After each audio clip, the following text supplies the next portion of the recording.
Hey, everybody. It's Wednesday. You know what that means. That's right. It's time for yet another episode of Sarcastic Distractions, the interesting podcast with interesting people, or for interesting people, such as us and yourselves that are watching us right now. And as always, this is being presented by the Gentlemen's Society of Podcasting, myself, Harvey, my heterosexual life mate, David, and the ever-loving AJ. Howdy, duties. And we're going to do yet another distracting discussion today and talk about everything that's going on in the world. We're coming out of lockdown in a couple weeks. This feels like it's been a really freaking long time. So, well, yeah, fingers crossed. All the fingers and toes crossed, and everything in between. Can you believe it, man? I don't even know what it was like here last summer with like going through COVID because we were on our travels. But if it was anything like what we were going through, that must have sucked. Oh, I blocked it out. Actually, yeah. From my perspective, the summer last year, it was that first hit, and everybody went total lockdown in that March, April period. But by the time we hit June, July, things were basically open. Oh wow! Yeah, restaurants, bars, like it was all open. Yeah. We went on our trip. We were in Vancouver. We were not Vancouver, sorry, Kamloops. So a little bit outside of there, and things were starting to reopen. I know we did my Becca's and my birthday in the month of June, so we ended up doing birthday dinners and things like that. But it still felt it felt different because like we're told that and BC apparently was, I don't know, better than everybody else. Yeah, and it was here. They had a third capacity. There were rules. It wasn't full open, but definitely more open than now. For sure, yeah. Oh my gosh. Yeah, you could buy pants. You could buy underwear. That's what I think about. I'm like, what happens if you have tummy troubles or something like that, and you mess up all your underpants? You can't go buy no more underpants. I know, I know. So I don't have quite that same story, but full true honesty. So the weather is getting nice, so I'm out working the garden, having fun. What did I notice I didn't actually have anything really of is the nice summer socks, so that way you can wear shorts, right? Right, yeah. So what did I have to do? I wore my wife's summer socks. Well, I mean, socks aren't essential, so you have to wear something. Right? Well, I just said, I can't go buy freaking summer socks or anything for the shorts or anything, and I'm not wearing my long socks with shorts. Not even I can do that. That's my dad's ability, and it's just it is true. But yeah, so I have been wearing my wife's summer socks. Nice. Yeah. Nice. When my summer socks are dirty because I only have a few pair, I'll wear the longer socks, not calf high or anything like that. Like I have regular person socks. Yeah. I'll roll them down. I gotcha. I'll roll them down just so they don't look as, as full. silly. Yeah. Yeah. I pretty much only have summer socks. I only have ankle high socks. I've got one pair of ones that they're not really summer socks. They would use for dress pairs. So I mean, yeah. Let's just I can't do that. I can't wear ankle socks with pants. Oh, okay. It's for some reason when the pants touch my ankles. Yeah, it's not comfortable. I don't like pants touching my ankles. I can't say anything because I think we all got weird idiosyncrasies. And one I freaking hate shit on the tops of my shoes, like grass. Or anything, I'm not a fan at all. It's to the point where I'll get pissed about it. So I get, I don't understand what it is. You don't want your pants touching your legs, whatever. I don't know, but whatever. What? You don't want your pants touching your legs at the bottom. I don't know ankles. why your ankles. He doesn't want to show off his ankles. I heard something. I heard something completely different when you said it the first time. Wow. I don't mean. I'm like, who has a problem with their penis touching their legs? I bet you that's a problem for somebody. I'm pretty sure someone's out there is like, I got to design. Yeah. Maybe the tidy whitey type people. I guess their penis doesn't really. Anyway, that's what I heard. Back on topic. Yeah, no. Back on topic. No, because it's fine. Obviously, when my pants touch my legs, but it's when my ankles I don't know. It's weird. Yeah, it is. Yeah. I wonder if that's from your suit days when you used to work, wear suits all the time. Tip top there? Yeah. I don't know. It's always been like that. I've never, even when I was a kid, I didn't really have ankle socks. I don't wear shorts very often. Yeah. I have to admit, the only time I do is when I'm in the garden, which I've been a lot in the garden the past week. So, yeah. Oh, yeah. Well, Dave, man, you and I boycotted shorts for friggin' ever. That was a long time. Teens. Oh, yeah. Yeah. Like, I don't think we really wore shorts until our mid-20s. Yeah. I can't give you the exact date, but I have to admit, going outside, working in the garden, that's the big one. I do a lot of the wearing the short shorts. Oh, yeah, and by the way, short shorts. Like, come on. I'm bringing short shorts, like 80s gym shorts. Yeah, I'm bringing those back. Mind you, if I'm going to do that, I got to wear the socks that are up to my knees, don't I? Shit. Absolutely. And if you basically, if you don't see the crease of Dave's ass, they're not short enough. He needs a short pair. Well, that also happened the last month. I finally reached that age of the 40. So when I'm wearing those short shorts, what's hanging out? It is my ass. Yeah. Of course it is. Yeah. But be classy. It only can be one cheek. You can't have both cheeks hanging out, right? Like, no. I'm not. That's all about just offensive. That's crass. Yeah, and I'm not going to overshare. I am happily married. They show a little bit doesn't mean they get to have it. Yeah. They may see and view and just really be like, wow, that woman is so lucky to be with that man with that ass cheek hanging out of those short shorts.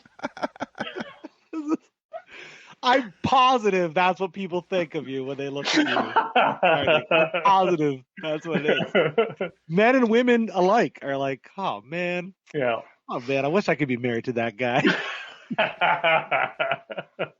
I love it. Oh goodness. Yeah, I don't know what to say now. Yeah, short shorts. Yeah, short shorts. There we go. Well, let's talk about our hats. We are almost in playoff NHL playoff swing, and tomorrow. Yes, and I mean, I know it starts today, but for us, it sucks. It sucks because if the Leafs win this year, everybody's gonna blame it on fucking COVID, and it'd be like, you know what? No.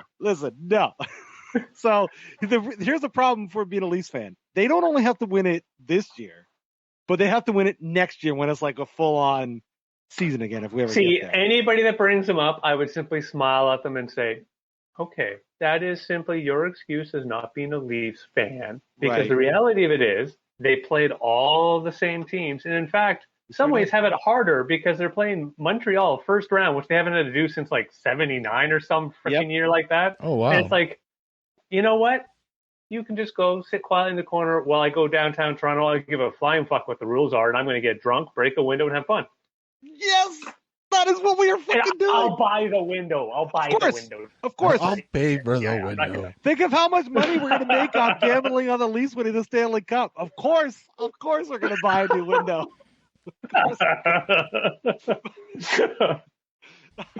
I am so excited. And the other thing I know people are, listen, Dave and I, lifelong Leafs fans, we boycotted them. Yes, unfortunately. Yeah, but we're in the thick of it now. And I will say this. I will say this. I know the other big thing people are going to say is they've got they stacked the team with Joe Thornton and all the other awesome players. But I'm like, well, yeah, of course they did. Like Detroit did the same thing when they went on their dynasty run. We've seen many other teams do it. So I'm really proud of the Leafs for giving a shit and actually taking this seriously. So it's going to be awesome. It's going to be wonderful. That's really what I want. I just want it to be fun. I'm going to do my best to enjoy it all. Like that's really what I want. Like it's like anything. Of course, I want them to win the effing cup, but yeah. Did you hear Trudeau, our prime minister, chirping the Leafs? Did you hear that? No, I didn't. Shit. Yeah, I don't know what it was, but it might. He's probably a Montreal fan. Of course he is. Of course. Oh yeah. Of course, he's a prime minister. Of course. You almost said the other P word. I know. Someone tells me the former P word wouldn't have known what hockey was. Anyway, so I guess he said something about the fact that he goes, I really admire the spirit of Leafs fans. Like how long have they done this? They're gonna win. I'm like, son of a bitch. Good hit. I gotta give. That's a good punch. You're not getting my vote. That was ever good. Yeah. right out of the next ballot would have voted, but no. I know. It just warms my heart that the talk of this hockey season has been the Leafs in Montreal. Like that has been the primary story. I love it. I love it. I love it. It's going to be the great, and now it's the North versus everybody else. I love it. I love it. Yeah. It's awesome. There is a lot of goods on it. Don't get me wrong. I'm going to be full 100% faith of the Leafs, but I'm also, you know what? I'm a fan of the Leafs, which means I also have this little thing behind me going, yeah, they're going to lose in 4, fucker. Yeah, it's true. It's true. And even though I'm not by any stretch a Montreal fan, I respect their legacy. They've been around a while. I don't want them to win, and they're not going to win. I always bitch at every single hockey team, but the reality of it is, hey, even the freaking the Vegas. If next time I go to Vegas, when they're actually having hockey season, even I would pay to go see the Vegas play. Oh, for sure. Yeah, it's kind of one of the regrets we had when we were in Vegas last year. I mean, we didn't go to any of the games. It would have been really nice because they're not nearly as expensive as they are here in Canada. And why not? That's just it. Go, and they actually, as a team, kicked ass pretty good. They really did. Yeah, I actually haven't seen any of their stats this year. How are they doing? This year, I actually don't know either. I was thinking, I got to look that up actually. Or the year before. Yeah, because I love Theodore Fleury and I love a lot of the players that play for them. So it'll be really cool to see how they're going to do. They're probably. Wow, who knows? My big thing of them, and I shouldn't, and this is dumb, but every time I think of Vegas, I always think Vegas Knights, so I think of the London Knights, and it's just like, all right, they could be my American team now. For sure. Well, it's kind of great that they couldn't make the Golden Knights without the London Knights' permission. I think that was pretty freaking cool. Oh, I didn't know that. Cool. Because they're all interconnected together, and it's like, well, we want to call them the Golden Knights, and they're like, well, London Knights, OHL, close to home, whatever. But then they say, yeah, we're good. NHL, OHL, it's not that big a deal. So it's pretty cool. That's really cool. AJ, so much to contribute about hockey, buddy. I was paying attention. About halfway through that, I realized we were talking about hockey, not cricket. So I got nothing. I really have nothing for you. So what you're saying, AJ, is we'll come and we'll have a guys' night and we'll watch hockey together. I'll watch it. I'm not against. The only time I ever watch is at my buddy Chuck's house. Nice. He's always got a game in one of his browser tabs. Nice. We I'm not that deep. I have to admit, I'm not that deep. My brother like that. I don't really generally even flip it on at home unless he's there. Yeah. So nice. But I don't really have a dog in this fight. I couldn't care either way who wins or loses or whatever. Yeah. So. Nice. Yeah, I understand. Yeah, no, I get it. Yeah. I find it interesting the way that they're doing it during COVID with having all the Canadian teams or American teams in different you can say quadrants or whatever of the states they're playing each other. I'm just confused as to, I guess, like what happens when a Canadian team wins and an American team wins and they have to play each other. Well, no matter what, that will happen. My suspicion is and it's a pure suspicion. It, of course, depends on the rules because that'll still be, you figure there'll be at least 2 rounds in each of the, so you're probably, 2-3 weeks from now. So it really depends what the rules are here. To be honest, if they're not letting people actually in the stadiums, my suspicion is they'll move the Canadian team to the States because there will be more teams out of the States. Oh, okay. True, yeah. That would be my suspicion. They're not going to have a Zoom game or anything? They can't do. They're just gonna Google Hockey Meet. They're just gonna meet online and play a round of NHL 21. There you go. Yeah, there you go. Speaking of online, or not even so much online games, but we were talking. I think it was last week, maybe the week before, about playing the baseball games on the Xbox. They had a free download of the baseball game, so I had to admit, MLB The Show. Yeah, that. Yeah. So I downloaded it. I made it to about the 6th inning. I'm like, this is stupid. I can put a baseball game on the radio. I can go watch it live. I cannot play the video game. At first it was a little bit fun doing the controlling stuff, but by the time I got to the 6th inning, I'm like, okay, I'm done. I hate sucking so bad at it. I hate it. It's like I'm just not good at it. What part do you suck at? Is it the batting? Yeah, batting I'm not great at, and like I'm horrible at fielding too. Like I don't know where the hell I'm supposed to go. Like, and I think it's lost, and then I'll try to get cocky and I'll steal a base, and I get caught, and I'm like, fuck this game, man. Like I can't do anything fun. What I love is it's not about one doing thing anything I will fun, give it's it respect. baseball. I will give it honest respect, and I'm sure if somebody's a huge baseball fan and is good at these sort of things I've already described. Yeah. And I give even this MLB game a good kind of a +1 because you can choose whatever setup you want for the actual joysticks. Like you want to do pitching this way, you want to do batting that way. It's all up to you. You do it your way.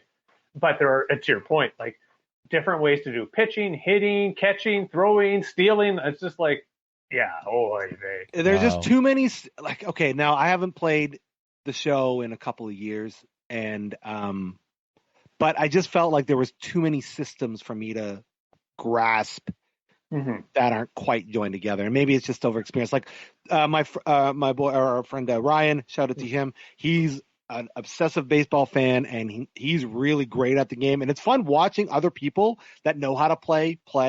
But I hate playing him. I hate it. It's like I'm gonna lose in like the worst way possible, and it's like, oh, that's just annoying. Yeah, so. I started mine in the default state, far too complicated. Moved it all the way down to the stupid.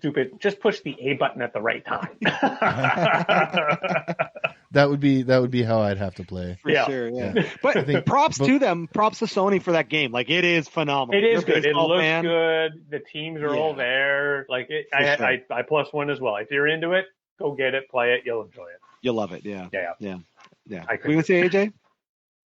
I was gonna say, I think the last baseball game I played before the Wii came out would have been like the Robot baseball game for fucking NES or whatever the hell. Base Wars. Yeah, that one where you had a team of robots. Yeah. It was It was Mutant League before Mutant League was a thing. It was basically robots. Mutant League.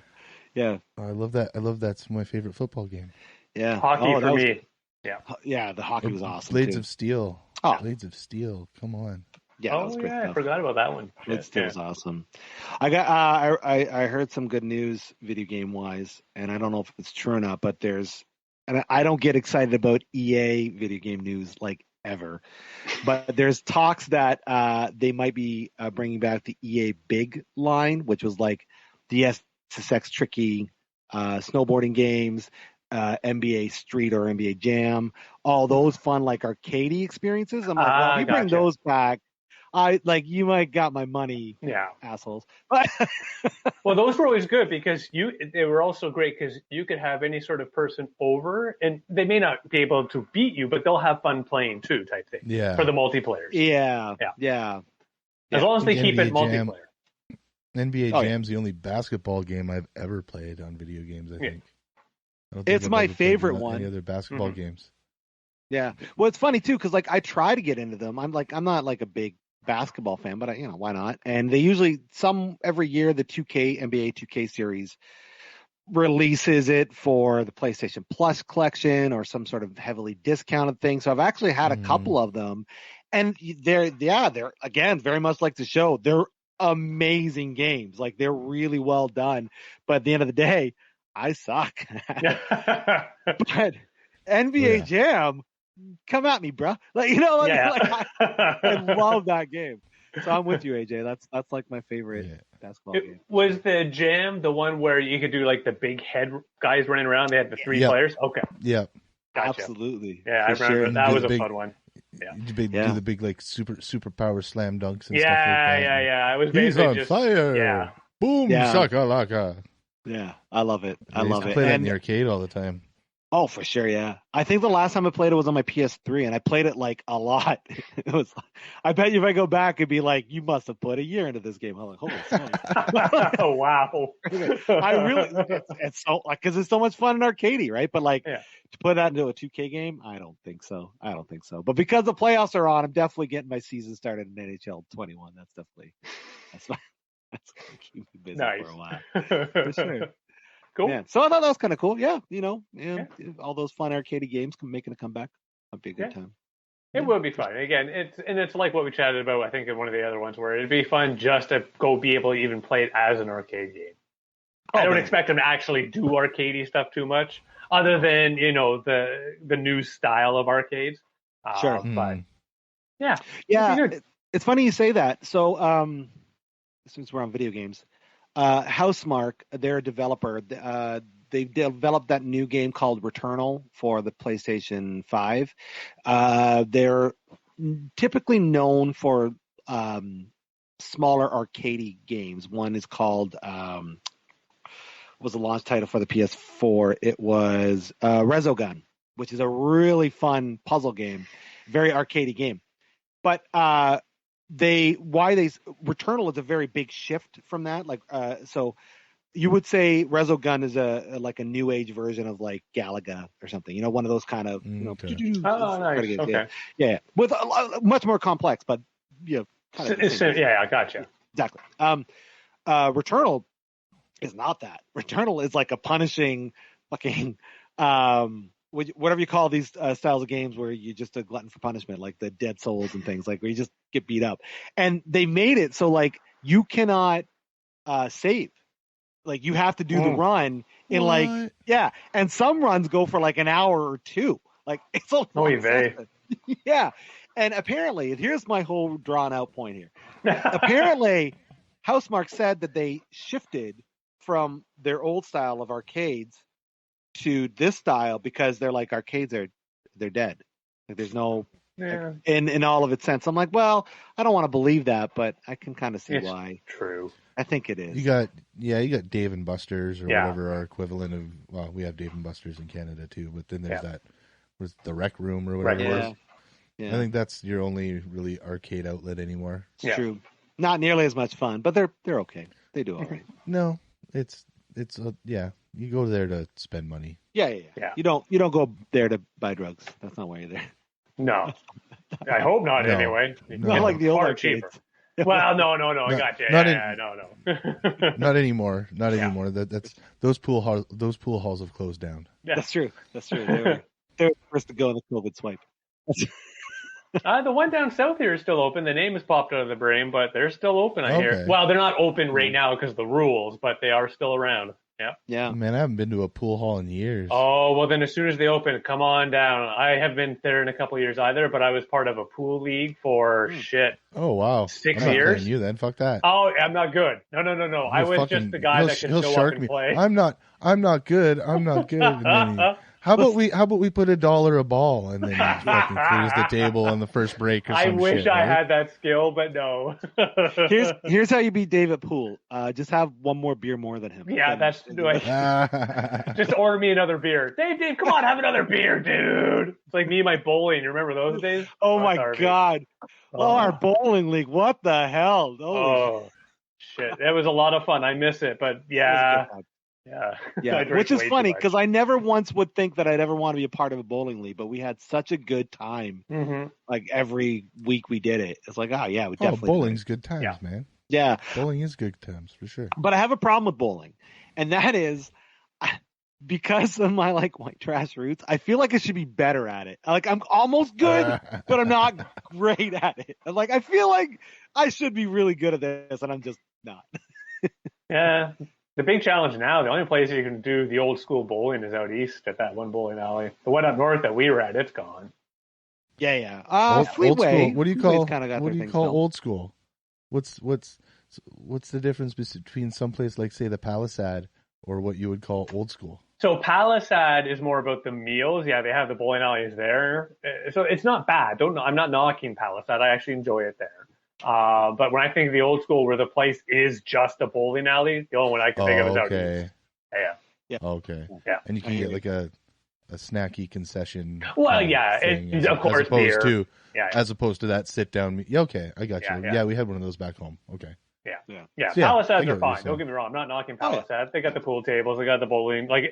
Palisade is good for our 40-year-olds because you can go to one location, have a meal, get a beer, go play some pool, go home. And, of course, you've done all this starting at about 4:30 and you're done at 7 to go to sleep. That's true. You're ready for 4:30. That's grandpa dinner. What's wrong with you? What? I'm 40. I count now. I get the old school people. No. You can't go have grandpa dinner until you're like 50. I haven't tried that yet, but as soon as they open up restaurants, I need to play that card. I'm 40. I get the grandpa dinner. Yeah. I get grandpa. I'm allowed to come for dinner at 3:00. I have to admit, the waiter or waitress that is actually doing the serving, if they actually respond with "Where's the grandchild?" then I'll actually give them a huge tip. So, like, does the grandpa dinner, is it like a mandatory Salisbury steak? Like, is that what you have to? Pretty much. No. You can have whatever you want for grandpa dinner. It's more of a time. Oh, okay. It's the time that you eat dinner at. Like any time before 5:30 is grandpa dinner. Yeah, gotcha. So in between noon and like. Yeah. So if you go eat dinner at like 4:30, that's grandpa dinner. Yeah, it is. I usually call that first dinner. This is what I call it. We don't need to talk about that's not necessarily the most healthy way of going about it, but hey, you do you. Thanks. Appreciate it. That was derailed quickly. Yeah, I don't know how to respond or move on to the next topic now. Yeah, let's do the next topic, folks. Let's go. How's the weather been for you guys? Oh, same as. Yeah, that was kind of weird. Speaking of weather, it just went from like, oh, it's cold and crappy to, wow, okay, who needs clothes because it's too damn hot. Oh yeah. Well, as we were touching earlier, I've been out there constantly doing the gardening, get the things planted. But of course, I've already gotten into that wonderful cycle that other people love, where I'm like, where the F is our rain? I need some effing rain. Yeah, already you're begging for the rain. That's a lot. I am. I need a good night of rain. Don't get me wrong. I got the water barrel, but it's already halfway, and like, yeah. What do you plant? Is it flowers or vegetables? Mostly vegetables, but I also have some flowers because it attracts the bees. So again, helps get everything spread and all that. So actually, and it's one of those things. I really should have taken a before picture, after picture. But my backyard is cleaner than it's been for when I moved in. I moved in about 11 years ago, so it's cleaner now than it's been in 11 years. Amazing. Oh, wow. So what do you do to keep the tree rats away from your vegetables? To keep the which? The tree rats. Tree rats? Yeah, squirrels. Oh, no, I've never had a squirrel problem. I did have a rabbit issue a few years back. And to be honest, I nearly caught the darn thing. And I think it learned its lesson and never came back after that. Yeah. So I've actually, knock on wood, never had too many issues with animals, bugs or anything. I don't use any sprays. And it's one of those funny things. So again, my yard's nicely sized, but again, I don't grow enough to really do a whole lot. So usually I just go out in the morning, pick what's, ripe, and then I eat it and feed it to children. And that's kind of what I do. And this year, I'm calling it a little bit early, but this year I was actually able to start one carrot seed, and it appears to be growing. I might get a carrot this year. Un carrot. One. Yeah. Un carrot. Are you gonna just hold it to yourself or share it with your family? Oh hell no, it's going to be mine. They'll understand. It's going to be like that scene in what was it? I think it was a Mickey Mouse show or something where they're just cutting up the bean into little slices. Yeah, I know what you're talking about too. I can't. I know exactly what you're talking about. I think it was a Disney thing. Yeah, it is old animated. Yeah, it was old. It was like Wonderful World of Disney when you were 6 years old. Yeah, you're right. Yeah. But I've seen the same one. Yeah, it does a little cut up and and then that's how the beanstalk grows and all the other fun stuff. I think so. I don't even remember. Oh, man. I just remember the scene. I think it might have been Donald Duck or Goofy or something that was just like slicing up one bean really thin and then slit it. Yeah, I can't think of it either. I don't remember. I'll go Google it after this. Or you in the let us know in the comments. Let us know. Yeah. Nikki's gonna grow me some radishes. Nice. Love radishes. Nice. Yeah. Just radishes. That's the only vegetable we have. Well, we have some peppers. Mm-hmm. I'm jelly. Peppers going, but just radishes. I don't know why I want radishes. Yeah, they are nice. Great. Fresh radishes. Put some salt on them and nom nom nom. Yeah. Why are you jelly? Yeah. Because I can't do a garden. I don't have we live in this little apartment, which is fine and it's awesome, but there's nowhere to actually grow a garden. I want to grow my own food. I like the idea of doing something. Go hydroponic, man. Well, we don't even really have the space for it. There's not even an opportunity to do that, unfortunately. So we have to wait till we get to a bigger spot and can. Yeah. But that's all. And it excites me that you guys are doing a little gardening thing. So. Oh yeah, that's pretty cool. So I might just come by when stay-at-home order's over, and it was just, if you find some vegetables missing, Dave, it's probably me. So just... Don't worry. By the time you can have some of my radishes. Yeah. To be all honest, by the time we get to that point, I get to the sharing. Hey, anybody want any veggies? Come on back. For sure, yeah. I just like that idea of being able to do that, right? Like not having to rely on if you can grow your own cucumbers and not have to pay whatever it is, $1.99 a pound or whatever, then why the hell not, right? I got 4 cucumber plants, so we'll see. Where the fuck are you buying cucumbers at? Jesus Christ, that's an expensive cucumber. Listen, you guys shop at your port. Do you even buy cucumbers, sir? I don't even know. I don't know what a cucumber is. No. Can I fry it? Do you even eat them, or what do you do with them? Do you stick them on your fingers? Stick them in a bowl and stick them in a bowl and put them on your counter. I did. It's like your grandma used to. No, you can't eat that fruit. That's the good fruit. Right? Just like you can't use the good towels. Sure. I did try a new vegetable the other day. I think it's called a marl? A carrot? No. It's a type of mushroom. A morel. Morel, yes. So apparently it looks like a testicle. Well, I would say it looks like it looks like a testicle. Close. No, it looks like a testicle and penis combined is what it looks like. Oh, okay. It's as if imagine a penis never grew out its skin. That's what it looks like. Okay. But it's all wrinkly and looks like a ball sack. Yeah, I was looking more like brains, but yeah, ball sack. I'll say that too. Sure, why not? Okay, I have to admit, I just Googled images and that doesn't look too much like a ball sack. You may want to get something checked out there. Oh, shit. Your ball I didn't say my ball sack. I just said a ball sack. Just the one he's looked up on the internet. That's not right. I think there are different species of morel as well. I think the one I found outside at my dad's place last week looked like a testicle. Okay. It was more conical than round, mind you, but yeah. It just had was like the texture. Yeah. So my friend's gotten into foraging. That's her thing now. Okay. And that's why she found a bunch of them in a property here. And you've tried them out last night. Yeah. Pretty neat. They're same consistency, but they're definitely different than, the average mushroom. So I don't mushroom, so you're not a mushroom guy. I wouldn't be able no. Yeah. But funny story, my friend, her name's Nancy, her husband Dave is not a fan of mushrooms, to the point where he'll tell you he's allergic to them to avoid them. Mm-hmm. And but apparently he can handle these morels, which is morels, whatever they're called. I think that's weirded out because I gotta give him a +1 for even trying.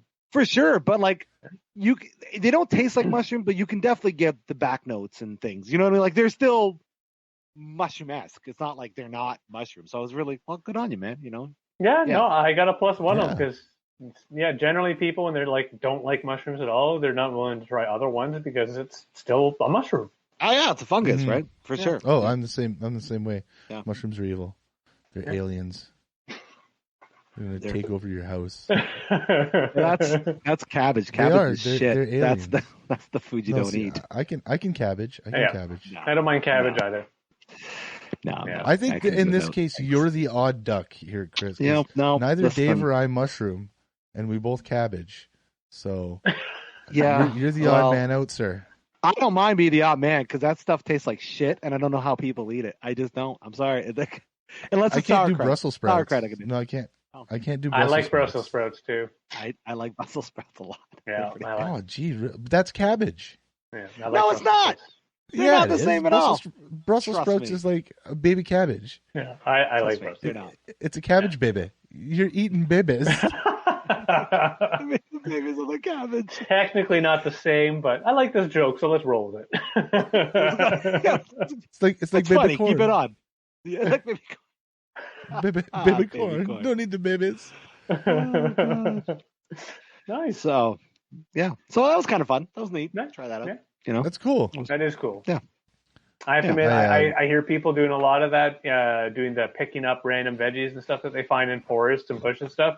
I love veggies and stuff, but it's one of those things where I struggle with. I'm like, I just don't know if I can do it. Just random stuff from random places. But hey, +1, keep kicking ass. Well, go ahead, AJ. I was just gonna recount a story of our guitar player Ann in our band. We were shooting a video out at a farm. We were just cruising through the woods, looking around, and she found one of those big. I don't know if you guys have ever seen them. They're puffball mushrooms. They're like the size of your melon. Oh wow! They're huge, and then apparently you just like slice them up like it's like a fucking ham, and weird. Cook them up and eat them. Yeah, apparently they're. If you like mushrooms, they're good. Oh, nice. But yeah, it was huge. It was the biggest mushroom I ever saw in my life. It was like that crazy. Big. How big was it? Like this big. But I can do berries. Like I don't mind going out and you went on that one. Foraging for like blueberries or raspberries or whatever, right in the bush kind of thing. Yeah, but that one I'll give on as well. You're right on that one. I would do berries. Yeah. Well, think of it like this, David. Before we had things like grocery stores, that's what people did. They went out and they're like, "Well, I don't know if this is good or not. Let's." Maybe they did that in the States. Here in Canada, we had grocery stores. Oh, the whole time. Always. Yeah, that's right. Yeah. Okay.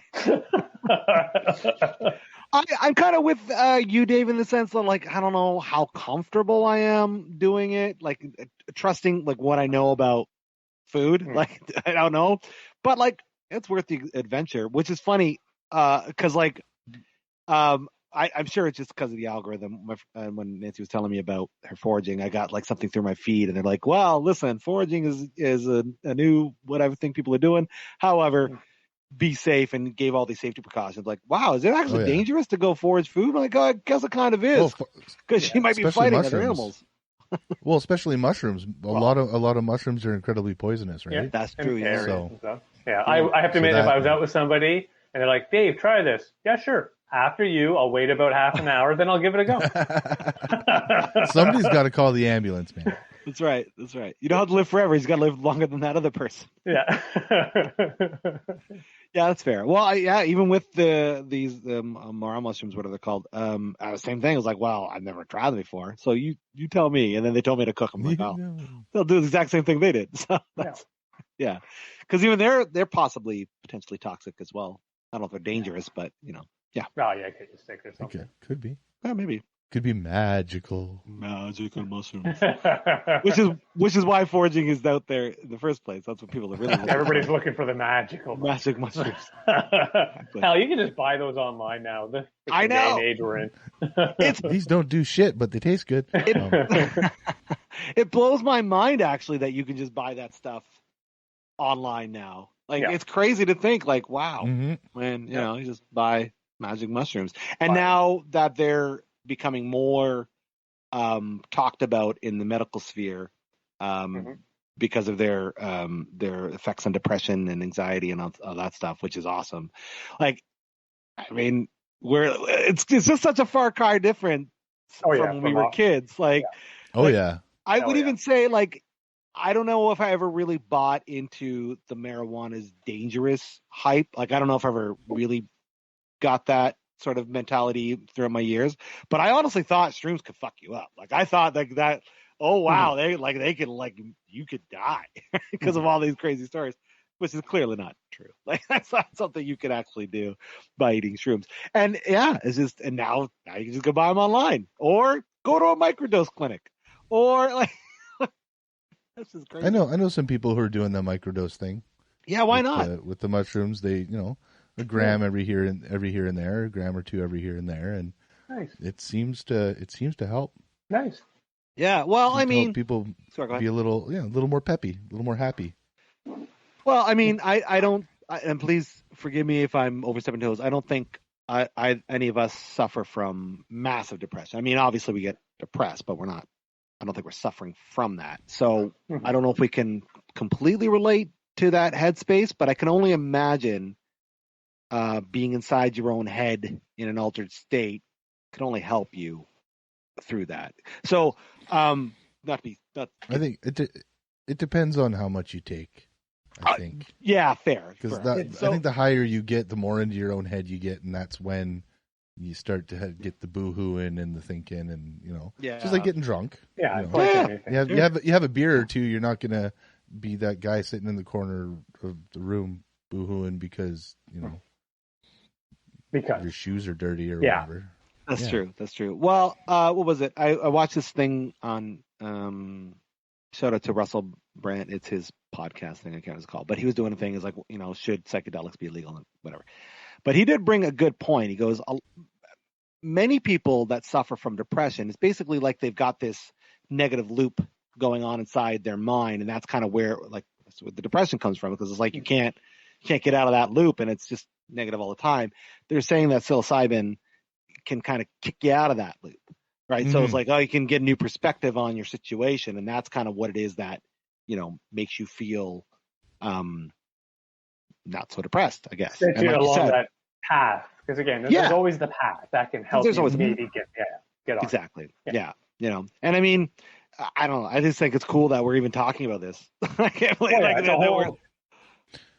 in 20 years, it's going to be that whole new world, because it's even now, we talk about, everything's legal, but CBD, for instance, where I'm a big fan of the CBD drops, because you don't really get high. You do feel, but you feel just good, and you feel relaxed. Yeah. It's good. I'm not saying, I am also of the same vein of, if you're doing CBD drops, don't be getting in the car afterwards, but it's that really much just, you feel nice. You're not high. You're not out of your steps. You feel relaxed, good. Mm-hmm. Yeah, that's how it works on me. Yeah, no, I concur. I agree. Yeah. I agree. Yeah. I mean, we have a lot of the CBD cream at home at our place. Mm-hmm. Put it on your knees or on your back or whatever. Put it on your knuckles if you're old like me and your knuckles hurt. Yeah, may have a bit to do with the drumming too, with the knuckles. Might. Probably, yeah. For sure. Yeah, because with all the stuff I've been going through, the CBD is one of the nicest things that really just, it helps. Yeah, I'm a big fan. I've also heard tell that CBD also assists in the reduction in sizes of tumors as well. Yeah. Well, I just had the fall with my doc, and I do have 3 up there. 2 of them shrunk, which is rare, which is good. Whoa. Yeah, and then the other one is basically same size. So so some to it. You're taking the CBDs? I don't take it on any sort of schedule. It's just more of when I'm okay. I do. Actually, it's funny. I talk about this. I don't think I've actually had any since Saturday. Maybe I think I had maybe a drop. But it's who knows if it's doing anything. That's just it. It's one of those who knows. But actually, now that we're on that semi-topic, it's one of those things. By the time this airs, it'll be official. I'm pretty much going back to work on the 1st. Whoa! Yeah. And how long has it been since you've been out of work? Yeah, well, for the last year, I've been on the disability long-term support, basically, of the organization. So I've already the things. By the time this airs, it'll all be good, so no problems there. But basically, done all the chats, getting everything sorted out. But at this point, let's break into this. Before we do, just for our listeners out there, for context, if you haven't watched our previous Distracting Discussions episode, please go look. But basically, what we're just going to quickly reference. So Dave, about just over a year ago now, was diagnosed with glioblastoma, and here's his story about the fact that he's been off of work for the last year, and now he's going back because miracles happen. And he's in a far better state than he was. That's wonderful. Yeah, it is. That is freaking cool, dude. So what is that? What is your day gonna look like then? I have no idea right now. It will be a bit different, rightly so. I've been a year out. A lot of the guys I've worked with, actually, there's been a bunch that have moved on to other things. In fact, I have a meeting tomorrow with the guys I hired who's going on to work for another organization. So it's just like anything. It's like anything in the world. There's all those changes, plus, still knock on wood, because not everything's open. The fishing trip I have booked is for a month from now, so I have that coming up as well. Yeah.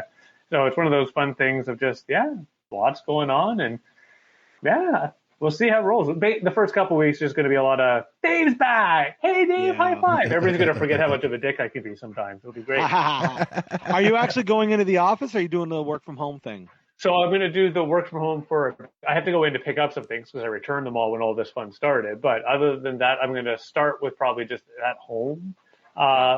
and also because my kids are at home, so it's one of those, hey, I can work from home, they at home and their schooly stuff. But I'm also going to be honest, I am one of those old schoolers. I want to go to the office. I want to. Sure. It is that office. I've always been one of those. I don't mind doing, jump in, support, do what you need to do to get shit done, while you're at home. But I've always been one of those guys. Home is, where I sit back, relax, do family, all those fun things. Yeah.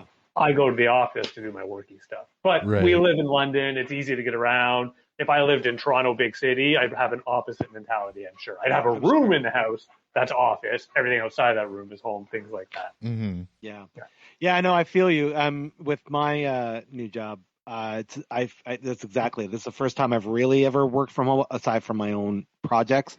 And you definitely. Yeah, I miss going somewhere. In fact, we had a meeting today, and now that things are starting to get lifted, there's talks and everything like that. And my associate was like, "So yeah, I'd like to strive because our company's moving warehouses and such. They're like, when that's all done and over with, and things are clear, I'd love to meet once a month to work together at the office." I'm like, "Yes." Like, we do more than once a month. Let's do it. Like, I love that idea. It's like, yeah, of course we're just, doing emails and all that stuff, but it'd be great to do it together because that's just the best, right? And I'm old school like that. I like that idea of going somewhere to work. Yeah. It's a good feeling, It's like, all right, cool. And now, mind you, they're about an hour drive away, so I got how often I'm going to want to do that, but whatever. That's fine. It's funny you bring that up because my other, I won't call it a fear, but thing that could happen is that with everything going on, they amalgamate all the offices together. So it's like, hey, okay, we're all going to be Waterloo or something. And it's like, in the old days, okay, that was fine because I actually did have my license. I don't have my license again. That's true. Well, oh, geez. My friend, my office is in Waterloo too, so we make I'll just carpool with you. Exactly. And you know what? So if we're gonna work from home, we may as well just set up a work from home office and work together. Oh yeah, we'll get so much fucking done. So much. Oh fuck. To be a fly on that wall. Both of us get fired quick. No, the camaraderie is great, but they literally got no work done. Not a single thing. Well, that's kind of an interesting thing because of so just to speak on this attitude, because I don't know if you feel the same way, AJ, about going to work or not, or are you okay with working from home? Yeah, well, I mean, I can't work from home personally. Okay. My job is all there whenever I'm called in, like because what I do is I do certain custodial things and minor maintenance and setups for events at the museum. Yeah. When they're open and have. So I mean, you can't really do much of that from home, right? So true. But if you had a preference, seeing my wife do it, I don't know. I'd probably want to go somewhere. Yeah. Not because it's one thing. Yeah, it's nice to be at home, but it's nice to have a break from home too. Not saying you don't love your kids, you don't love your wife or anything like that, but it's a change of scenery. Yeah. Just in general. Yep. Not any reason. It's other than it's a different place to go, right? Yeah. And then you can appreciate. It's like that whole adage where, if you're dating somebody and they go away on vacation, and if you miss them, then it's a good thing, or whatever sort of thing, right? So it's good. It's good to miss home. Yeah. When you go to the office, I guess is my point. Yeah. I agree. Yeah. So I'd probably want to do. Maybe for the first little bit, it'd be kind of cool, right? Like, yay, I'm at home, but. Then there's some nice novelties for sure, but and the reason why I ask is because I think this is a common understanding, and a lot of places across the world took advantage and they started renting out little spots, like if you just to work from. So Korea's a big one that I remember reading about, where they're basically like office buildings, but what they've done is they set up like little cubicles, and it's all COVID safe and all that stuff and whatnot. And then you pay like, $2 an hour to work from there. So you still have somewhere to go. And I'm like, that's something. Like, I mean, the fact It's like that a people little are hotel business center kind of thing. Yeah. pretty much, yeah. And then, if there's a spot open, you just go in and then do your work. And it's not like much. Like it from what I saw, it looked like smaller than the cubicles from my previous job. So like, Oh, wow. Yeah. Yeah. Even before COVID, that was starting to be a thing, because even in London, we had the rental thing. You go in and you could rent a desk basically for the day for like $20 or something. Just, for remote office people. Yeah. That's a big thing in the States, in LA, I think specifically. They'll have like, meeting room rentals or office space rentals for the day. Yeah. To simply do, meetings that they have to do, as opposed to wherever else they would go and probably spend more money doing it. So it's a cool idea. Yeah, I think it's cool for sure. Yeah, my big thing going to the office, and I always joke about this with my kids, we all need a break from one another. I'm going to go into the office now, all right? See you later. Yeah. And of course, my children's response to that, if they were in the room now, they're like, really? Oh, thank God. Of course. Finally. Finally, because they're not in school. I'm not in the office. Yeah, we're having lots of fun. Oh my gosh, that's hilarious. Yeah, no, you need to break away. I know for myself, when like I'm writing or I'm getting into any sort of major thing, like I love just going to the library someplace and just doing it there, and just because it's just nice to get away from your personal space. Yeah, like to break out. Yeah, I guess I get it in a way. Like, it's nice to come to the studio. Oh yeah, like right now, I bet. As opposed to doing this at home, right? It's change of scenery, change of pace for a few minutes. Yeah, for sure. And that's your business, so it's nice to be a part of that and utilize it and all that stuff. So yeah, I think it's really cool. Yeah, and all the good toys are here. So. Yeah, of course, all the good toys are there for sure.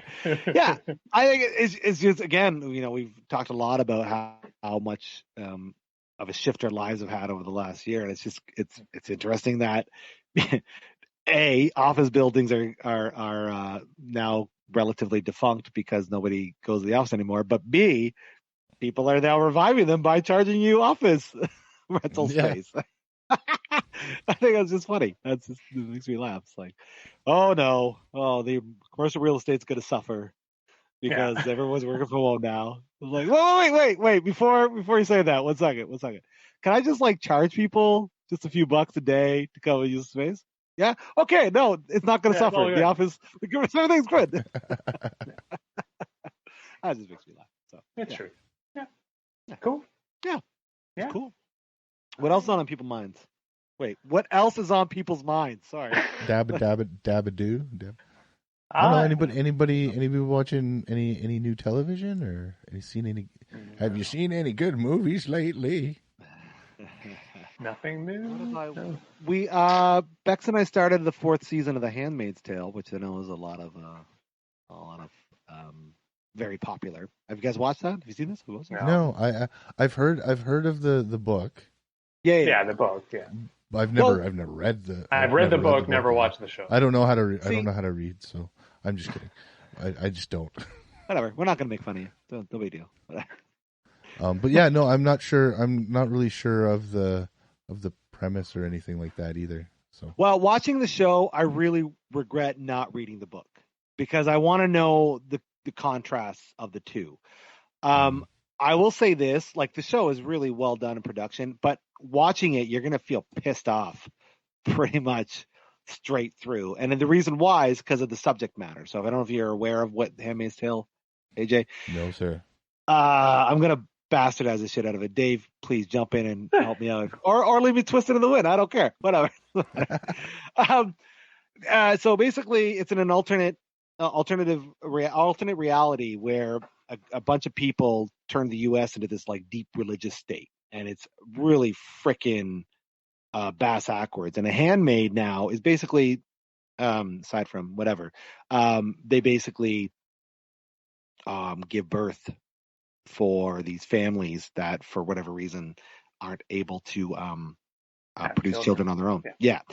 And so they become like, and it's weird because they're like these all-encompassing slaves, and so it all takes place in the U.S., and they've devolved their technology and their understanding to because it's against their religious beliefs, to the point where like like modern medicine, you can't even rely on that anymore. So it's a really fucking depressing premise and story, but the highs, like the wins that happen within it, are so good. Like you're just like, it's really telling. And also, what makes me angry watching it is how close it is to like our own timeline. Like there's like, I could see how a few things could shift and all of a sudden we're heading in that direction, is what I'm saying. But the cool thing is too, and it must be because it was Margaret Atwood that wrote it, right? Yep. Am I right? Yes.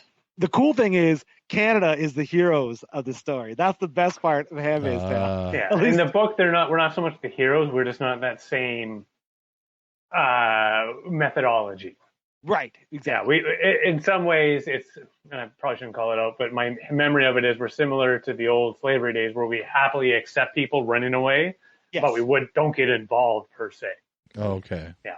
Yeah, only until well, I don't want to. If you're gonna watch it, well, the show may not be the same as the book, though. Because there's not 4 books of Handmaid's Tale. No, I know. There's just the one. They've kind of pushed on. Oh yeah. Which is fine. They use that as the base to bring out and that's totally okay in a television series. That's how you roll. Yeah. I agree. Yeah. It's okay. Like when they were splitting for The Walking Dead. Or Game of Thrones. It's like, yeah, go ahead, do it. Like it's a TV property.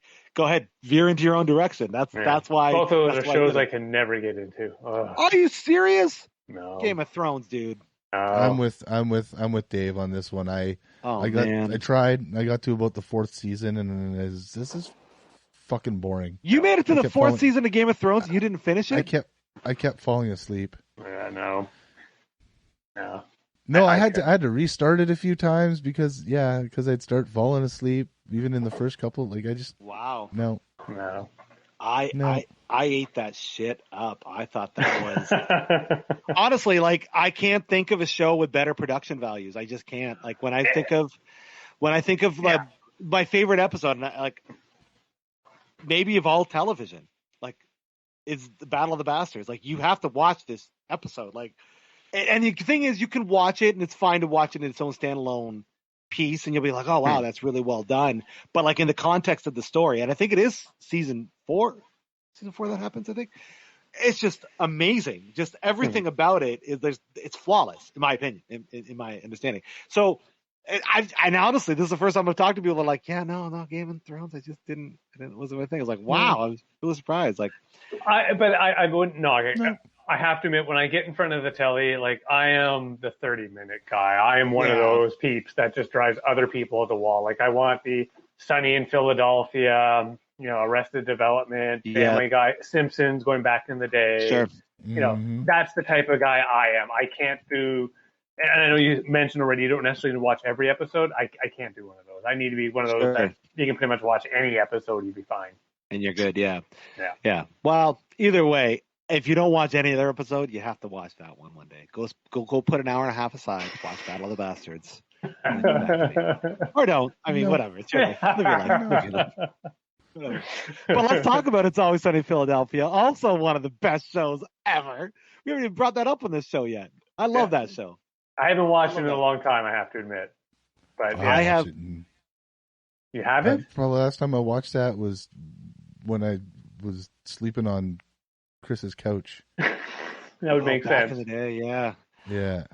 I have binged that show at least twice. Wow. Straight. Yeah, I love it. Wow. I love it. I haven't watched such it in a a stupid while, premise, but so good. Well, new season's coming out, so maybe a good time to. Well, it's finally on one of the things that the kids are subscribing to, but I think it's just the early seasons that I may have actually seen, not the later ones. Probably. Yeah. I don't know how, but that show got better and better each year. Go ahead, AJ. Sorry. I've been thinking about, I think it's on Disney Plus, because I believe it's a Fox show. Stars, yeah. So yeah, I've been thinking about it. I'm definitely running out of things to binge. There you go. So. My thing, though, I think with the Disney Plus, it's the one with only the 8 seasons. But still. Oh, okay. Yeah. Yeah, you're right. It's Somewhere only 8. Start. They're at 10 now, aren't they? I think they're at 10. Maybe longer. I don't know. Yeah. But it's worth it. Like it's again deep levels of comedy, which is great for such a. I think it's. I think for what they're doing, for what they're representing, I think they're doing a great job. And again, it's very much that South Park kind of mingled humor where it's like, you have these characters that think they're meaning well, but they don't. And if that's not actually the problem they're dealing with, there's something bigger going on. And I don't know. It's really well done. I know this has already come up, but the bestest show ever created, Boston Legal. I've said it again at another episode. Don't be cutting this. Ever? Ever? No, it's better than Star Trek? I'm just gonna mute your voice and put something else in there. That's what I do. I'll make sure I do that during editing. The Teletubbies, exactly. Yeah. Oh, fuck that, no. I like Boston Legal. It was fun. It was a good show. Yeah. And maybe you might get points for like best lawyer show. That might get you something. But it's like anything. If you enjoy the show, enjoy the show. Yeah. Rock and roll. Share it with others because that may give somebody else a chance to pick up on it. But there'll always be other shows like your one you were going on about. That's just actually shit and you don't realize it. I'm more of a sitcom guy. I am sitcoms. Too. I am. I'm not a big drama. I never got into the Laws and Orders and CSI. Original Law and Order was great. How they kind of mixed that up and changed it over the years. I'm on their side. Yeah, the originals where it was just single episode, come in, somebody did something wrong, cops find it, lawyers deal with it, move on. I love those. Dun, dun, dun, dun, dun, dun. Sure, yeah. Yeah, you know what I got sick of? The CSIs of like, all right, I'm done. Yeah, they lost me after the first. I guess you could call it the original. Yeah, the original cast. After the original cast, I was kind of too much. Yeah. I tried the odd ones they'd spin off, but I never got into it. Speaking of sitcoms, there are two that have recently come on to Netflix that I think are fantastic. Have you guys seen either The Upshaws or Dad, Stop Embarrassing Me? No. I've seen the trailer for The Upshots. That's the one with Wanda Sykes, correct? Yeah, Wanda Sykes. I'd give that a chance for sure. Yeah, I'd give that a chance. It looked funny. It's very much done in the vein of old school sitcoms, but with like, it's much more vulgar and the subject matter is much more serious. So it's basically, they're really trying to take kind of those deep, reminds me kind of Fresh Prince-ish, if you will. Or what was Damon Wayans' show? What was his show again? My Wife and Kids? Yes. Similar to that style where they have like a big problem that's going on, but they're using humor and comedy as a way to kind of, break it down and thing. It's a messy family. It's like, you know what I mean? And they're all trying to kind of mingle together. I don't know when the last time you saw My Wife and Kids was, but I just recently did the whole series of that on Disney. Okay. Yeah. And it's, I think the only problem they really had was the son getting his girlfriend knocked up there. Oh. And being only like 17 or something. Other than that, it was like one of those, it didn't seem like there was too much that it didn't seem very serialized. Okay. It was very kind of like one-shot episodes, where the oldest son there has a kid and a wife and everything like that. But they didn't really play on a lot of going back to the same story they were doing before. It was very one-shot sort of. Well, then I very well am mistaken. I don't know when the last time. But I am very curious. Who knows? I'm very curious to see this because I do like that sort of serialized kind of thing where it's like you're saying, it's kind of the same deal all the way through, and yeah, I really like it. I recommend it if you like those types of humors. And Dad, Don't Embarrass Me is Jamie Foxx's sitcom, which he wrote and stars in, produces it and stuff. And it's also a lot of fun. It's another kind of throwback to those old school sitcom comedies. But what really impresses me about that, like everybody's obviously great in it, but is Jamie Foxx. Like, I'm just shocked at how effortless of an actor and a talent he is. Like, it's crazy to just watch him do this. I'm like, I know he just did this show and he's getting ready to play Muhammad Ali and like all this stuff. Like, this guy is just like amazing. And the show's really funny. Like it's really, makes you laugh your ass off. It's got like this weird, like religious kind of element to it. And their preacher is like he's played by Jamie Foxx, and he's a total like money grubber. It's great. It's awesome. It's. I'd like to see Jamie Foxx in a comedic role again. It was last time Horrible Bosses. Oh, I'm thinking way back to like In Living Color. Oh wow! Oh wow! Yeah. I'm thinking way back then. It's like, man, I remember when Jamie Foxx did the funny like that, and then he got real into this more serious kind of thing. Which again, phenomenal. He's a great actor. I will admit, I've never seen Ray. Oh, it's great.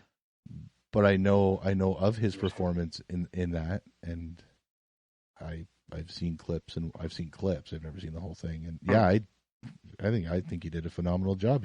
Did he not win an Oscar for that? Believe he did. Honestly, if he doesn't take his sunglasses off, you wouldn't know that he's not Ray Charles. Like it's crazy. Yeah. Like wow. He's awesome. He's one of my favorite actors. Yeah, it'd be nice to see him in a comedic role again. I hope his next outing as the Electro Man there in Spider-Man goes well. Me too. Yeah. I guess it's based on the movie because his performance wasn't horrible. No, he was great in that Spider-Man flick. It was just a boring movie. Yeah, none of the actors were a problem in that film. Like they all did a great job. They were just doing what was written, right? Right. Exactly. You're only as good as the writer. Yeah. Even Andrew Garfield as Spider-Man, he was fine. Like there's nothing wrong with him doing that. But I mean, the movie sucked because writing sucked, editing's garbage. Like you got to put too much shit into it. No, you don't. Stop doing that. Stop putting more stuff into a movie that is needed. You don't need to do that. That's what sequels are for. But then I'm curious to see what your opinion on this new Spider-Man coming up will be, because I feel like they're stuffing a lot of shit into a movie. Small caveat to that. If they did this like the first Marvel / Sony Spider-Man movie, it would be a problem. It would really be a problem. But the fact that they have this established legacy, and if they're telling a story that's trying to combine to create like a multiverse situation, then and it's done well, then I don't have a problem with that. But like case in point, let's say the first Venom movie, when they made that, they had Venom, Carnage, and Spider-Man in it, I was like, no, I'm out. No, there's no need to do that. Like you don't need to stuff all that stuff in there when you can literally build a story, right? Like one of the worst movies of ever was The Last Airbender. Was Michael M. Night Shyamalan. If you've never watched Last Airbender, the cartoon, it's a work of art. It's amazing. Oh, it's phenomenal. It really is. It's one of the greatest cartoons. You want to call it a cartoon because it's so advanced. Like it's so. Anyways, the movie does not reflect that, and the reason why is because they tried to stuff 4 books or 4 seasons into one movie. It's like, what are you doing? Why would you do that? Yeah, it was incredibly confusing. It really was confusing and boring at the same time.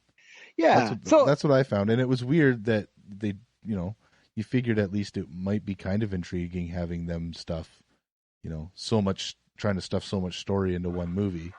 But I never found that with the animated features or the animated show. I never found it to be boring.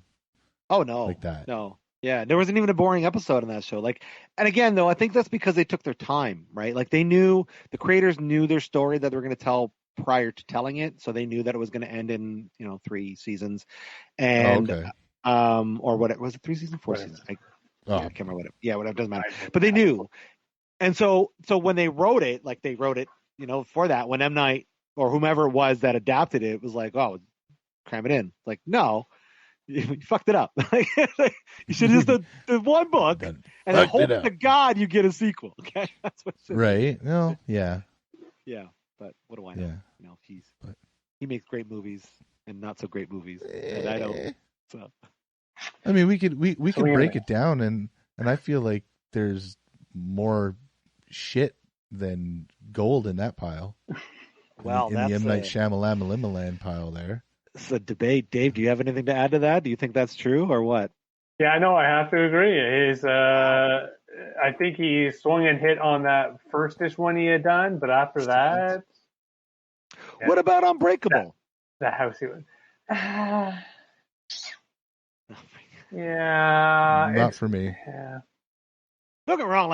Like The Village was garbage. I was so mad because I predicted the twist within like the first like 3 minutes, and I'm like, oh, they're not in a real village. It's like the modern times, and then that was the twist. I'm like, stupid movie. You know what's funny is I prefer The Village over Unbreakable. Whoa, no way. I agree that neither are that great, but if you were to make me pick one, I'd be like, all right, let's do The Village. No, definitely not me. Yeah.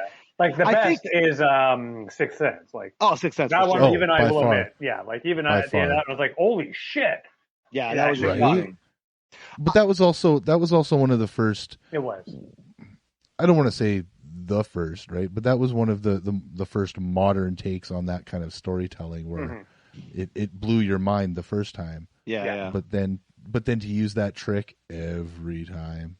Wow, yeah. And even the stories didn't seem as compelling as the Sixth Sense even. Yeah. Because I remember I was pumped to see Unbreakable. I was stoked to see that, and I just kind of came out going, that was a fucking boring movie.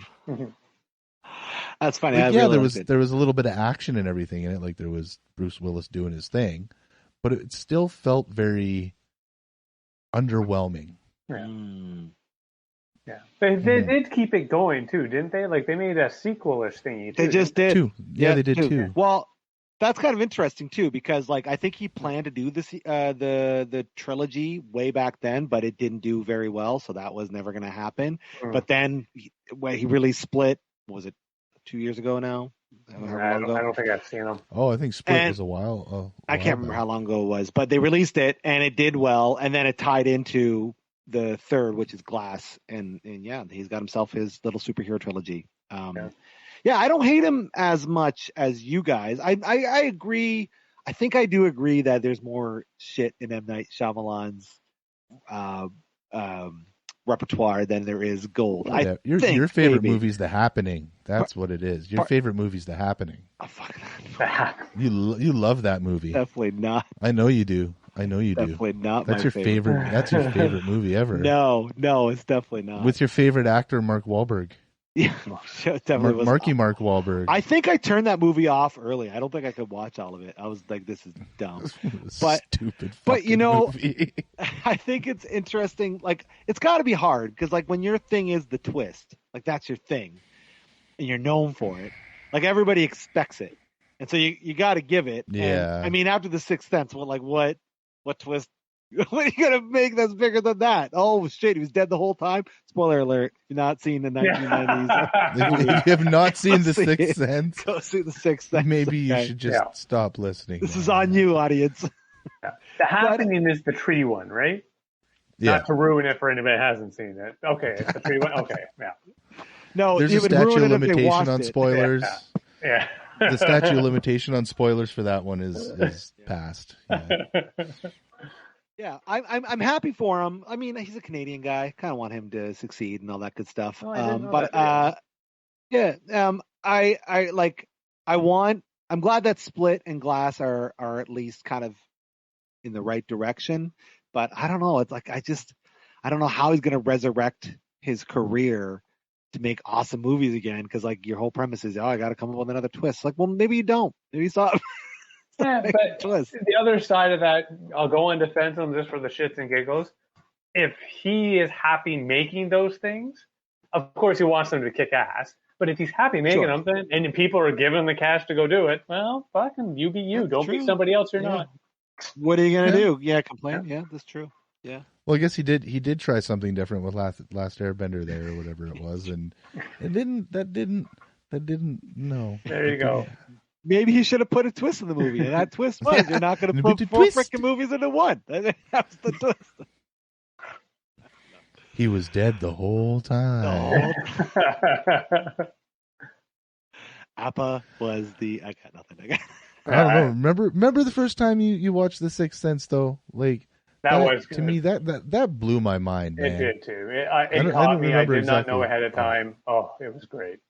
Yeah, it was. I was shocked. It was kind of like the opposite of the Blair Witch Project, because I remember leading up to that movie, it was like, oh, this is a pretty cool idea. And then you find out it was just some, $80 student film shot in the bush.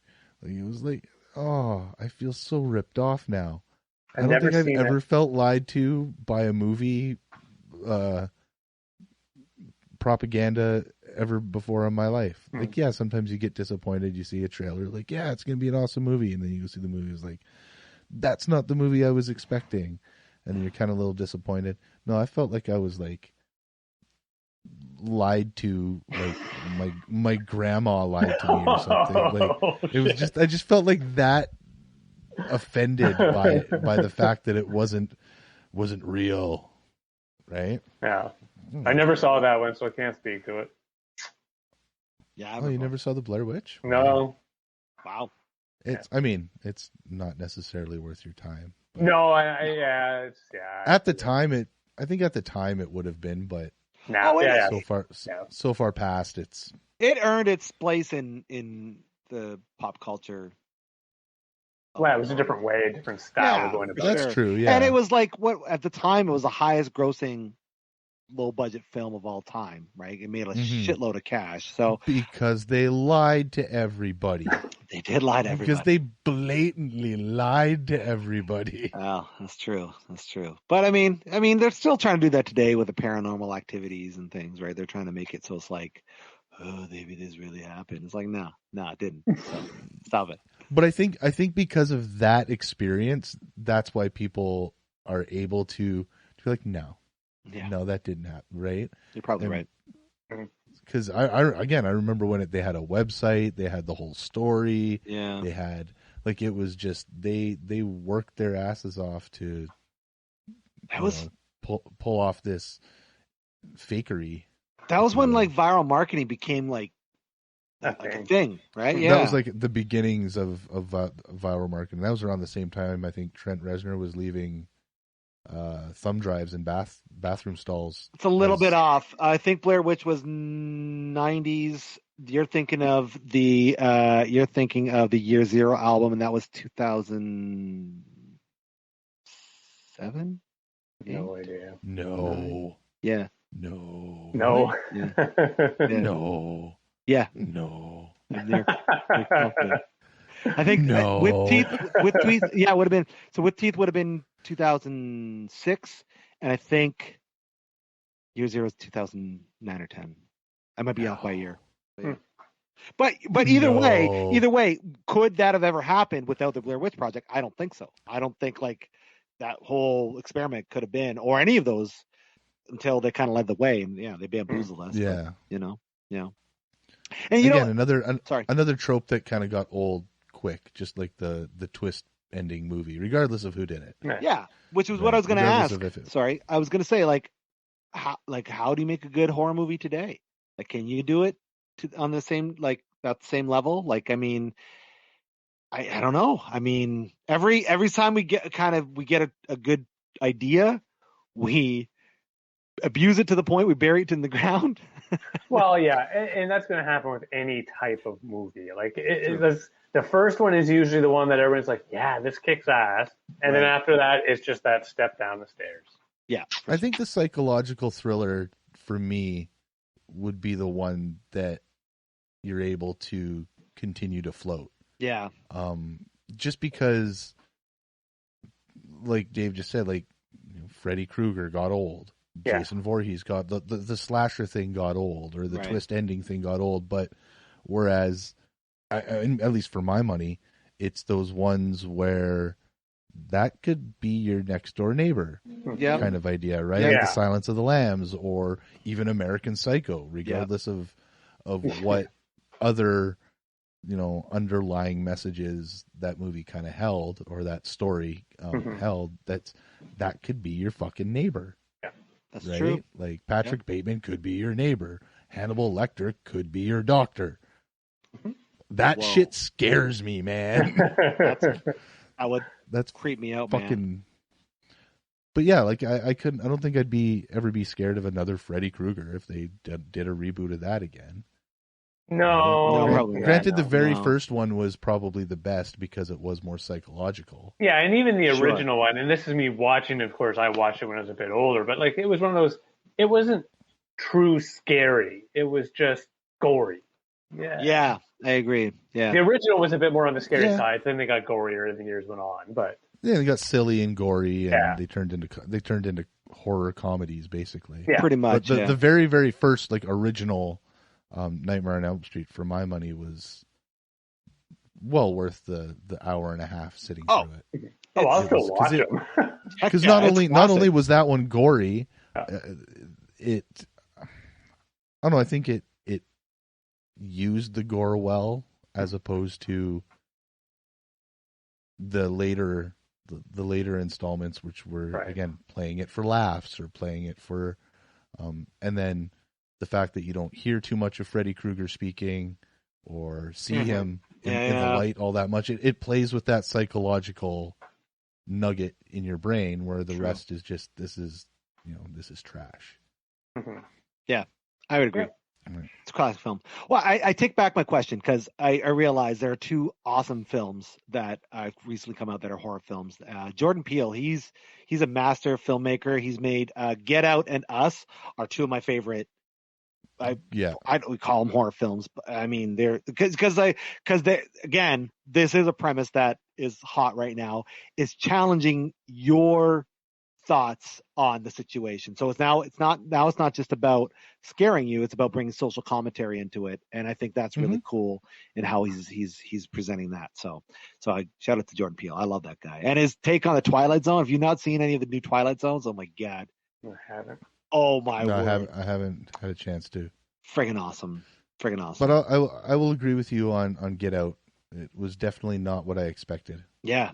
I expected something a little less than. Really, I was pleasantly surprised by that one. And Us, I know the premise. I've seen clips, but I have not. I'm not going to say anything. You have to watch it though. I think it's better than Get Out, personally. Yeah. Yeah, because it's not. I don't want to say anything. You'll have to watch it twice. You have to, and I think you have to, because I think it's designed that way. Not in a you'll catch this, blah blah blah, without saying anything about the film.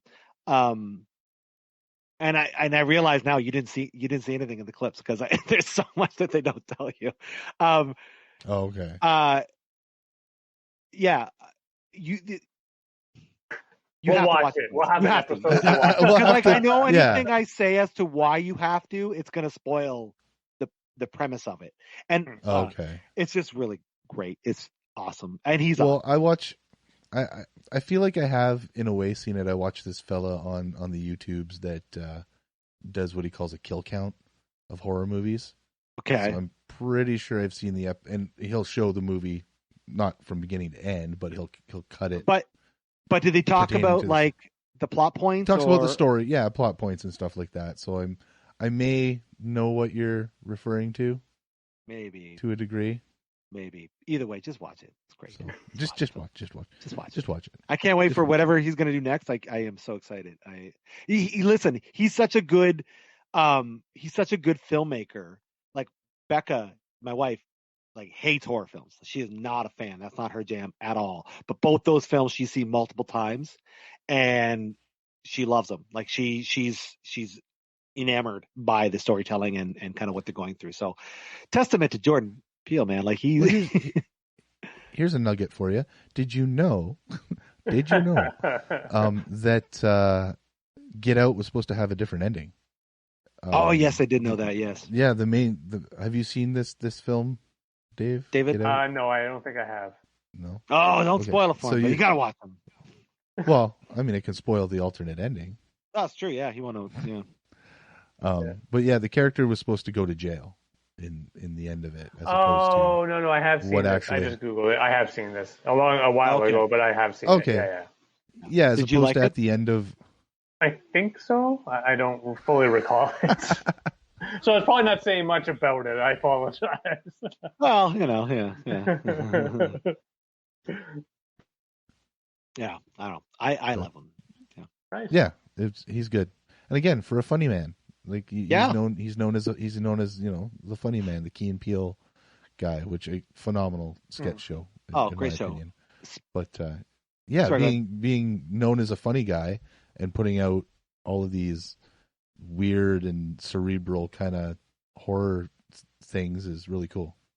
It is cool. Speaking of, Chris Rock just did the same thing. Apparently, he released a new entry into the Saw series. Spiral. And I mean, it's not reviewed well. I haven't seen it. I'll probably give it a watch because why not? It seems like an interesting idea. But the fact that, he took a turn from doing, whatever the next Grown Ups movie is or whatever. But he was heavily involved. Like apparently he's a huge horror movie fan. And so he helped write it. He helped produce it. And I think it's just cool that he, got to be a part of a franchise that he really loves, Filmed in Toronto. Yeah, was filmed in Toronto. It's true. Yeah. I'll give that a watch for sure. It's the Saw movies though, like after the first two, little bit of the third, I'm like, I'm good. This is dumb. It was the premise of the first one. Again, I think it was more scary. Oh yeah. Than the rest of them. The rest of them were just gory. Yeah, exactly. Right? Or they were just shock value or whatever. Yeah, visual shock value. Whereas the first one, spoilers if you haven't seen it, but I mean, you got your killer or your kidnapper playing dead on the floor right in front of you the whole time. Yeah. Whoa, yeah, it's cool. Right? It was one of those kind of moments, like holy shit. And Cary Elwes was. Oh yeah, he's Cary Elwes. I know, he's amazing. He should get more credits than just Princess Bride and Saw. I do like how later on they brought all of that. Kind of everything came full circle. I wouldn't know. I don't think I've seen past the third one. Honestly, I don't think I can. I tried. It was just like, I don't know. It just rolled in on itself. I'm like, I don't want. It was one of the later ones. I think I don't know if it was. I think it might have been 6. Oh yeah. See, I don't know if I can get that far. But you lost me. But yeah, I mean, if you don't care, yeah, they brought the story full circle. That's cool. Sort of thing. I guess I don't even really need to. I mean, if you want to watch it, you want to watch it. I heard they retcon things, but I don't know. I'm not that big a fan. I guess in a way, but to me it seemed logical. I think that was my favorite part about it. Was like, okay, yeah, I buy that. I buy that. For $1, I'll buy that for $1. I'll buy that for $1. That's what I missed about the RoboCop reboot. What? Was that guy? I'll buy that for $1 guy. Yeah. They want to buy stuff for $1. That was one of the best parts of the original RoboCop. It was one of the great ones. It's pretty cool. Yeah. Those are great movies. Yeah, for sure. Well, gentlemen, how are we doing? How are we feeling? I'm good. I got nothing else on the agenda. Well, is it about time to wrap up, or what are we thinking? Yeah, sure. I'm good. Yeah. All right. Well, let's. We've distracted each other. Yes, we have. I know. Wonderfully. If you audience aren't entertained, we are. So, I mean. Yeah. I have to admit, in this whole discussion, I realized one thing we should talk about that I think would actually be really challenging, and let's not do it now, is an episode on have us discuss our favorite movie, but not favorite movie, favorite Canadian movie. Oh, wow. Ooh. I know. But leave it at that. I'm done. This has been a great night. Yeah, that is great. Yes, upcoming episode. I'm pretty sure I could answer that pretty easily, I think. I think I could too. My brain is working on it. Yeah, I think I think we should. Yeah. We should definitely do that. I don't think I can easily answer it. I'm thinking back. Yeah, we'd have to. Yeah, I got to go on. Yeah, for sure. There's only one. There's only one. Well, that's kind of my fear. About it, but there's only one. We might all just jump into like the same one, but don't say nothing, and maybe we'll just for fun do it like a quick episode of it. And on that, we'll leave it on a cliffhanger, folks. Oh yeah. Our very cliffhanger first... was not that movie, Chris. That's true. That's true. But our very first Sarcastic Distractions cliffhanger. Stay tuned, folks, for this upcoming episode discussion on our favorite Canadian movies. So, as we wrap up, I just want to say to those that are watching, we just want to say thank you so much. You matter to us in all the great ways. And to those that are around you, if you want to talk to us, want to talk to those that if you're feeling a little mentally unwell, do so. That's what people are for. We're here to talk to and feel better about life. But until next time, this is the Gentleman's Society of Podcasting. My name is Harvey. Dave. Get to the chopper. I'm AJ. Nice. And thanks so much for getting sarcastically distracted with us. Have yourselves a wonderful Wednesday. Bye. Take care, Bye. all.